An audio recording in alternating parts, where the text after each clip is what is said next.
আসসালামু আলাইকুম। যারা এই জমজম সুইচ লোন দিয়ে যারা গোল জামা বানাতে চান, একটু হেলদি মানুষের জন্য, তাদের জন্য কিভাবে গোল জামা কাটে আমি সেইটা এখন দেখাবো। যেটা দিয়ে গোল জামা কিভাবে কাটা হয় সেইটা আমি এখন দেখাবো আপনাদেরকে। কাপড়টা ঝুল যা আছে আমরা সেটাই নিব। এইখানে যেহেতু হাতার কাপড় তো আলাদা দেওয়াই থাকে, আমরা হাতার কাপড়টা আলাদা করে বাদ দিয়ে দেবো এখান থেকে। এই জামাটার বডি হবে প্রায় 48 ইঞ্চি। 48 ইঞ্চি বডির একজন মুরব্বীর জন্য এই জামাটা আমি কাটছি। দেখেন কীভাবে কাটে সেটা আমি আপনাদের দেখাচ্ছি। আপনারা এইভাবে কাটলে আশা করা যায় ভালো হবে।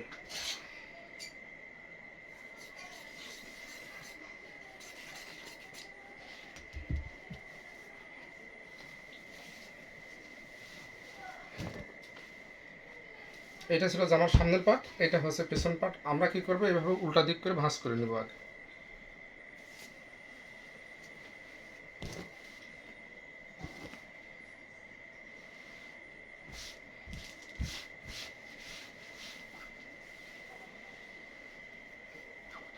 যাদের টেবিল নাই নিচেও কিন্তু কাটা যাবে, সমস্যা নেই। নিচে কাটলেও যে খারাপ হবে তা না, টেবিলে কাটছে বলে যে এটা ভালো হবে এরকম না।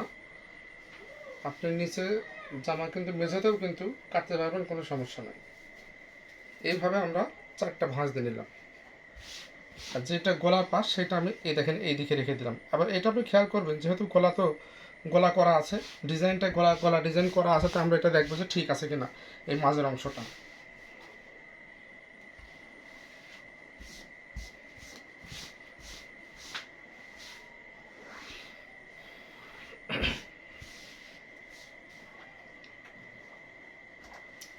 এবং ঝুল যেটা আছে সেটা সম্পূর্ণ ঝুলটাই আমি দিব এখানে।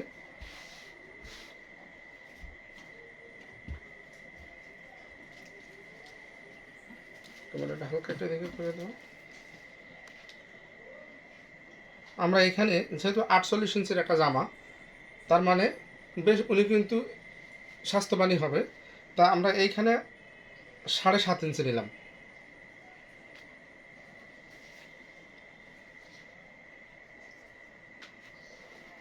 আর সাধারণত মুরব্বীরা একটু লুজ করে পরে, কারণ তারা বেশিটা টাইট জামা পরে না। যারা গোল জামা পরে ওনারা কিন্তু লুজ জামাই পরে।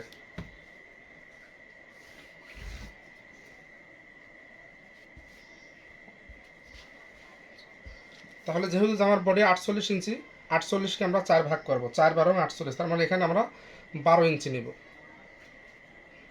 12 ইঞ্চিতে এটা মার্ক করলাম। এবার আমরা সেলাইয়ের জন্য 1 ইঞ্চি কাপড় এখানে বেশি রাখা, 1.5 ইঞ্চি রাখলেও সমস্যা নেই, 1 ইঞ্চি রাখলেও সমস্যা নেই।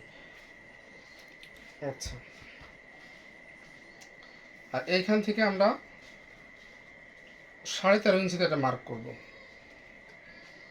13.5 ইঞ্চি। এটা আপনারা ইচ্ছা করলে 14 ইঞ্চিও নিতে পারবেন। যেহেতু বডিটা 48-এর, আর আপনার ছিল হলো 44 ইঞ্চি, মাজা ছিল 44, তো আমরা 11তে নেব। এটা 4 11 44, তার মানে যেটাই হবে বডি সেখান থেকে আমরা 4 দিয়ে ভাগ করলে কিন্তু আমরা মূল মাপটা পেয়ে যাব।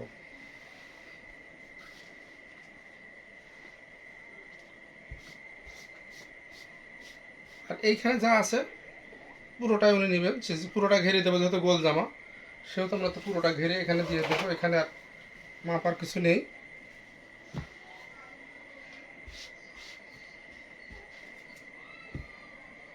এই দেখেন, এটা এইভাবে ধরলেন, এই যে। এইবার এইখান থেকে বড় লাগতে দাও, এটি দাও, শর্টকাটটা দাও।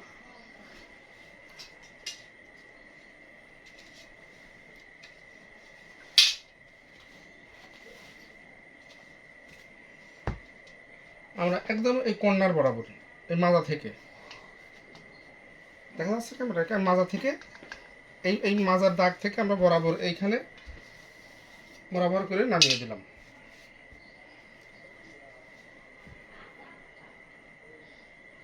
আপনি ইচ্ছা করলে শেপ কাটে নামাতে পারতেন, সেই ক্ষেত্রে এটা এখানে এমন হতো। শেপ কাটে নামালে কিন্তু কোনো সমস্যা না। এই যে, আর আমার সেলাইয়ের জন্য যে 1 ইঞ্চি রাখছি সেটাই যে।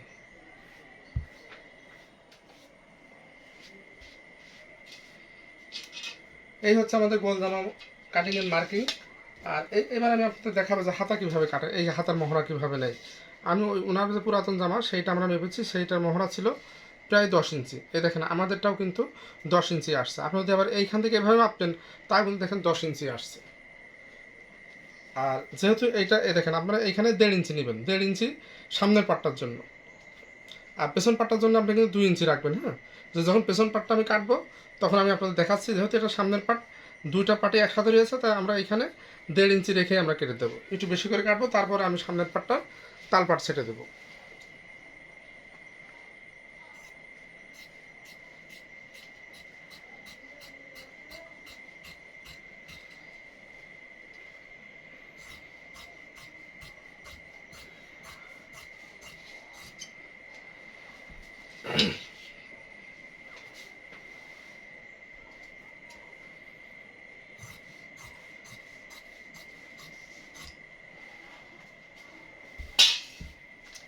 অনেকে আছেন যে এই নিচের দিকে কিন্তু জামাটা উঠানো পড়ে, কিন্তু ওই এই দিকে যাতে কোনো রকম ঝুলে না যায়।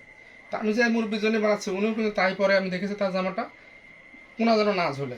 এই কারণে আমরা কি করবো, এইখানে একটু উঠাই দেবো বেশি করে। এইখানে একটু কম উঠান তাহলে কিন্তু কোনা ঝুলে যাবে, জামা যখন পরবে তখন কিন্তু এই কোনাটা ঝুলা দেখা যাবে।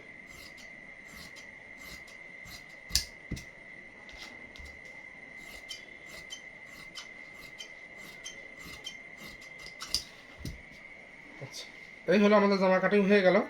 এবার আমি আপনাদেরকে দেখাবো যে গলার এখানে কিভাবে কাটে। যেহেতু আমি এখানে অনেকখানি বেশি রাখছি, কেন রাখছি সেটা আমি আপনাদেরকে আবার দেখাচ্ছি।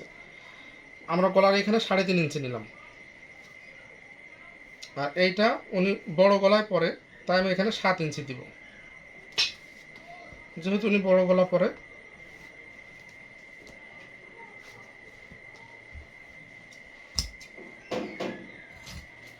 আর আমাদের যেহেতু দুইটা কাপড় একসাথে আছে, তাই আমরা কাপড় দুইটাকে এবার আমি আলাদা করে নেবো। দেখেন কীভাবে আলাদা আলাদা করার পরে আমরা সামনের পাটটা আলাদা করি, পেছন পাটটা আলাদা করে রাখবো। আর এইখানে একটা কাট দিয়ে রাখতে পারেন, যেহেতু আমার বডির মাপটা আপনি এখানে একটা কাট দিতে পারেন, এইভাবে একটা কাট দিয়ে রাখতে পারেন। আরও একটা কাজ যেটা আমি করি, যিনি সেলাই করে তার জন্য সহজ হয়, এইভাবে ধরে আপনি এইটাকে মার্ক করে দিবেন, তাহলে দেখবেন যে যিনি সেলাই করে তার সেলাই করতে খুবই সহজ হয়, কোনো ঝামেলা হয় না। যেহেতু আপনারা বাড়িতে সেলাই করবেন সেহেতু আপনারা সবসময় এইভাবে মার্ক করে নেবেন, তাহলে কি হয় আপনার সেলাই করতে খুবই ইজি হবে। এইভাবে এইভাবে শেপ কাটটা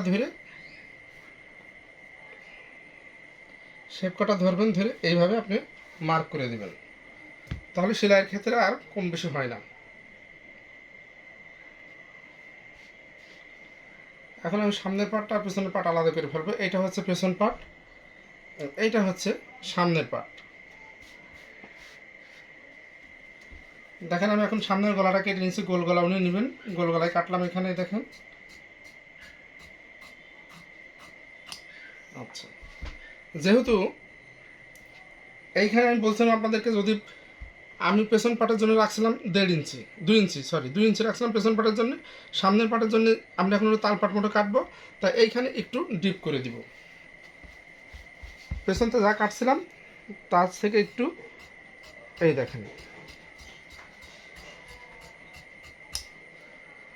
আচ্ছা, এইটা কাটার কারণ কি, অনেক সময় জামা যখন আপনি গায়ে দেন যদি এই তালপাটটা না কাটা হয়, তাহলে দেখবেন যে এই আপনার এই হাতের কোনার এইখানে হাতা যেখানে লাগাচ্ছেন সামনের দিকে কাপড় গুছিয়ে থাকে, দেখতে খুব বাজে দেখা যায়।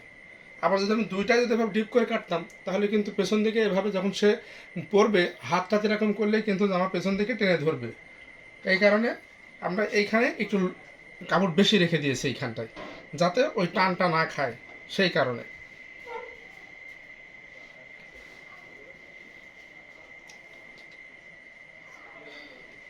পেছনের গলাটা উনি ছোটো হবে, 3 ইঞ্চি নিলাম পেছনের গলা, এইদিকে নিয়েছি আমি 3.5 ইঞ্চি। এই দেখেন 3.5 ইঞ্চি।